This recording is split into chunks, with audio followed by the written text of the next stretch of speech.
મિત્રો આજે દહીં ટામેટાનું શાક બનાવું છું તો અહીંયા 2 ટામેટા આવી રીતે ઝીણા સમારી લીધા છે, 1.5 વાટકી જેટલું દહીં છે, ઝીણી ડુંગળી સમારી છે, મીઠી લીમડી અને લસણની કળીઓ આવી રીતે મેં 4-5 આવી રીતે નાના કકડા કરી દીધા છે। તો આજે દહીં ટામેટાનું શાક બનાવું છું, તો ચાલો વિડીયોમાં બન્યા રહેજો। વિડીયો સારો લાગે તો લાઇક શેર કોમેન્ટ કરજો। કઢાઈમાં પહેલાં આપણે તેલ લઈ લઈએ।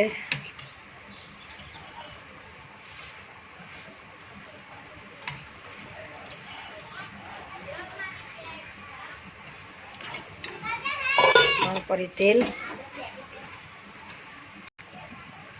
રાઈ નાખી દઈએ, જીરું, લસણની કળીઓ, મીઠી લીમડી,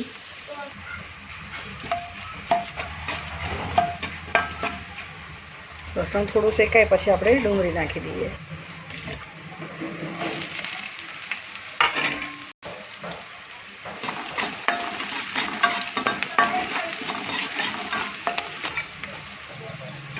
મિત્રો હવે ટામેટા નાખી દઈએ। ડુંગળી મસ્ત સુકાઈ ગઈ છે।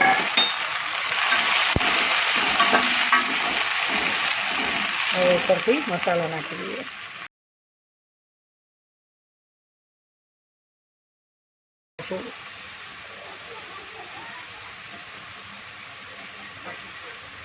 મીઠું, હળદર, લાલ મરચું, ધાણા પાવડર।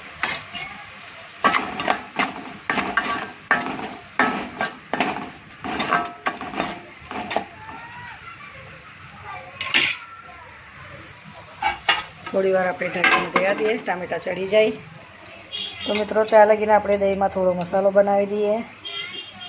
ધાણા પાવડર, થોડી હળદર અને 1 ચમચી લાલ મરચું। હવે બધું મિક્સ કરી દઈએ આપણે મસાલો અને દહીં ટામેટાનું શાક।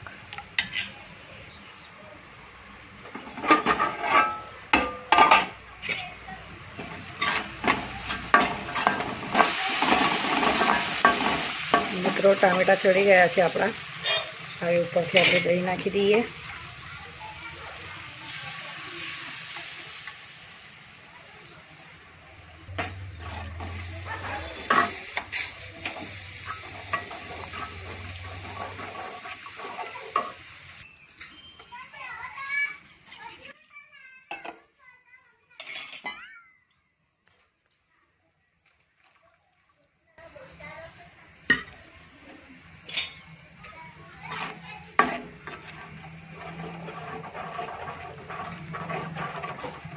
આપણું દહીં ટામેટાનું શાક બનીને તૈયાર થઈ જશે। તો આપણે થોડીક વાર એને ઢાંકીને રહેવા દઈએ।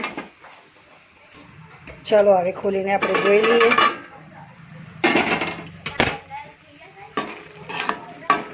તો મિત્રો આપણું દહીં ટામેટાનું શાક બનીને તૈયાર થઈ ગયું।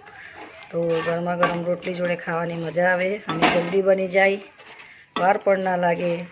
શાકભાજી ઘરમાં ના હોય, બનાવવાનો કંટાળો આવતો હોય તો આ રીતે દહીં ટામેટાનું શાક બનાવી દેવાનું। હવે ઉપરથી થોડા આપણે ધાણા નાખી દઈએ। તો જોઈ શકો છો મિત્રો ફટાફટ બની ગયું આપણું દહીં ટામેટાનું શાક।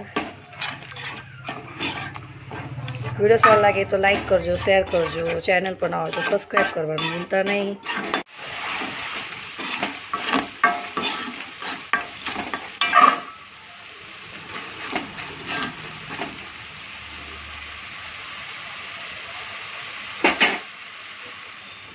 ચાલો મિત્રો આપણું દહીં ટામેટાનું શાક બનીને તૈયાર થઈ ગયું। તો આપણે એક બાઉલમાં હવે કાઢી લઈએ।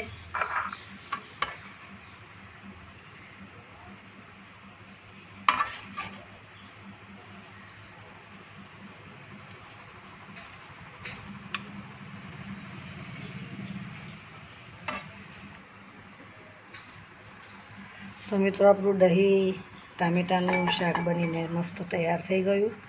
હવે ઉપરથી આપણે ધાણા નાખી દઈએ। તો તમે જોઈ શકો છો સરસ રોટલી જોડે ખવાય અને જલ્દી બની જાય એવું ફટાફટ બનીને તૈયાર થઈ ગયું આપણું દહીં ટામેટાનું શાક। મિત્રો વિડીયો સારો લાગે તો લાઈક કરજો, શેર કરજો અને ચેનલ પર ના હોય તો સબસ્ક્રાઈબ કરવાનું ભૂલતા નહીં। જય શ્રી કૃષ્ણ। રાધે રાધે, જય દ્વારકાધીશ, હર હર મહાદેવ.